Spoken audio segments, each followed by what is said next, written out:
The Mansion in the Mist by John Bellairs, Chapter 8. When the three adventurers got back to the cottage, only an hour and a half had passed, according to their clocks. They all felt incredibly weary and threw themselves into bed without even changing into their pajamas. The next morning, as they sat around the kitchen table, eating ham and eggs and drinking coffee and milk, Anthony and his friends felt a bit woozy, and the trip they had taken seemed like an unpleasant dream. But there was the brasher doubloon shining on the table in front of them. It was real. Their otherworldly adventure had been real. When he finished eating, Emerson lit his meerschaum pipe and leaned back at his chair. "Wabe," he said thoughtfully. "Maybe it's initials for something like, will all babies expectorate?" Anthony looked puzzled. "What does expectorate mean?" Miss Eels laughed. "It's a polite word for spit. That's a wonderful reading of that clue, Em. I'm sure that's exactly what the word means." "I was not being serious, Myra. Wabe. Wabe, backwards it's Eba, but that's not very helpful either. He went back to puffing on his pipe and thinking. Meanwhile, Anthony cleared the plates off the table and scraped the leftover food into the garbage pail. Miss Eels boiled water on the stove in a huge tea kettle, so they would have hot water for doing the dishes. Suddenly, Emerson let out a loud roar and banged his fist on the table. "By God, I have it! How stupid of me not to have seen it before!" Miss Eels whirled suddenly with a sweep of her arm, knocked a teacup off the drain board of the sink. "Good heavens, Em!" she exclaimed. "What did you find? The answer to the riddle of the universe?" Emerson smiled.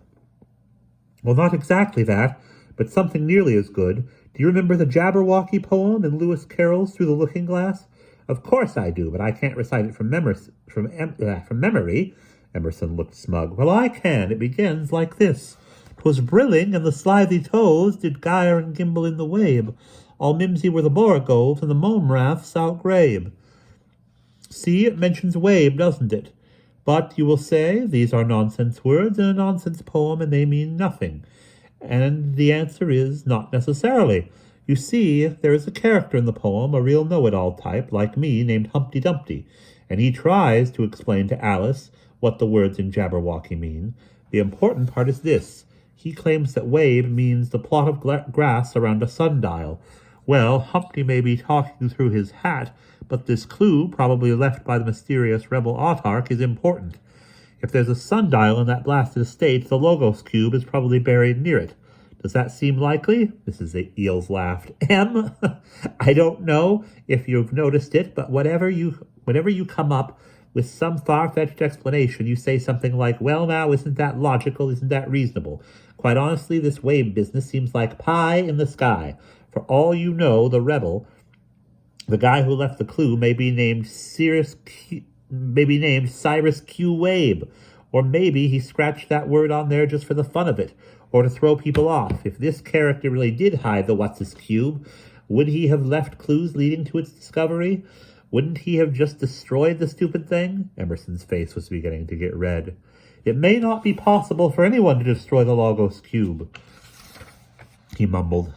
"As for leaving clues, he may have hoped that people of goodwill like ourselves would come to the cottage, find the card in the vase, and carry the cube away so the autarchs couldn't get it." The logic of all this is as full of holes as Swiss cheese," Miss Eels shot back. "And so is your head." By now, Emerson was getting angry. "My dear sister," he said in a strained voice, "I have been right up to now, haven't I? Well, haven't I?" Miss Eels sighed helplessly. "I suppose," she began uncertainly. "Well, then," said Emerson triumphantly, "I don't see why you should doubt my intuition and my logic in this case. We have to locate that sundial." "Did you see any sundials when we were at the estate last night?" asked Anthony timidly. Emerson sighed. "No, Anthony, I did not, but I have a good idea where one might be, in that blasted infernal garden. You see, the autarchs have tried to make their world look like an old-fashioned English estate. Years ago, I went on a historic tour of England, and I recall that many of them had sundials in their gardens. It frightens me to think about it, but we are going to have to go into that garden and find the sundial. It might not be there, but it's the most logical place for one. As far as I'm concerned, it'll be about as much fun as going down in the crater of a smoking volcano, but it must be done." That night, the weather got in the way of Emerson's plans. The day was sunny and chilly, but around sunset it clouded over, or the sky clouded over. The chest failed to appear. Meanwhile, the autarchs were holding a special meeting. One of their servants, a guard at the estate, had spied on Emerson and the others through one of the windows of the temple. Later, he followed them down the path and had watched them get into the chest. At first, the guard had been afraid to report to his masters, but he knew that the Grand Autarch could read minds, and he decided that it would be easier with him if he just went in and told him what he knew. So the special meeting was called. Candles burned in every wall bracket and sconce, and their yellow wavering light played over the polished mahogany table and the faces of the grotesque black-robed people who ruled this strange, gloomy world.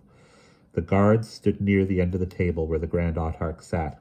Like most of the men who patrolled the estate, this was a young man, and he wore a close-fitting leather jacket studded with iron spikes.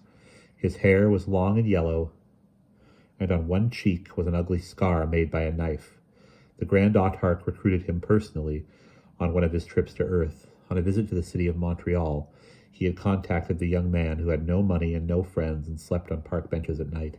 Now the young guard stood nervously, rubbing his hands together as he told his tale. He told of the 3 strange people who had invaded the Temple of the Winds, and how they had taken away a small glittering object, a coin probably. As the guard talked, the Grand Autarch grew angrier and angrier. His lips curled into a hateful scowl, and he fiddled with the golden chain of office that he wore around his neck. When the guard had finished making his report to the Grand Autarch, the Grand Autarch began to speak. He seemed to be struggling to control himself, and there was a tremor in his voice. "Do you mean to tell me," he began, "that you made no attempt to seize these intruders? No attempt at all?" The guard stared at the floor. "I couldn't," he said in a frightened voice. "They were carrying some kind of protection with them. Amulets, maybe. I don't know. But I couldn't go near them. I could only watch." The Grand Autarch glowered scornfully. "You could only watch," he repeated in a dangerously calm voice. "You couldn't do a thing. You were helpless, and so those people were able to escape and carry away something that might be of great importance to us." The guard wiped his sweaty forehead with his hand. "Yes, my lord," he mumbled. "I couldn't help it as I—" He never got to finish his sentence. With a loud cry, the Grand Autarch rose from his seat and pointed a long, bony hand at the guard. The guard screamed in pain, and the air around him turned to gray smoke. When the smoke cleared, there stood a hunched old man with drooping, wrinkled cheeks and a few wisps of white hair on his head. His eyes were red-rimmed and sunk into deep hollows. His spiked leather uniform hung loosely on his skinny, withered body. Why did you do this to me?" the guard asked. His voice was cracked and shaky, the voice of a man who might be 80 or 90 years old. "I tried to do my duty, I really did." The Grand Autarch was still boiling with rage. He clenched his fist and sank back into his seat. "I have punished you because you failed. A true servant of the Autarchs would have found a way to stop 3 silly, helpless people. And why didn't you come to me immediately after you saw them get away?" "I was afraid," said the guard, who was weeping helplessly now. "Why don't you kill him now?" said a nasty old woman who sat at the far end of the table. "I hate to see people suffer." The Grand Autarch shook his head. "No," he said firmly. "He will water the plants in the garden and rake leaves and do other tasks that are fit for elderly servants. Some day, if I feel he has suffered enough, I will return him to his former shape. Go, wretch, I am finished with you for now." The guard turned and shuffled away, still weeping. When the door had closed behind him, all the Autarchs began to speak at once. "What do you suppose they found? We should go after them. We need what they've got, and we need vengeance. Who are they, and how did they find out about this place?" and so on. Finally, the Grand Autarch raised his arms and roared, "Silence! I still rule here, and I will deal with the problem in my own way.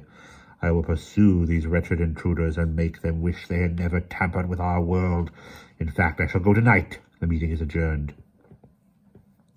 The Autarchs got up and left the council room, still muttering to themselves, but the Grand Autarch swept his cloak about him grandly and walked to the place in the paneled wall where carved cherub heads smiled amid clusters of carved grape leaves. Seizing one of the heads between his thumb and his forefinger, the Grand Autarch twisted it, and part of the paneled wall swung inward.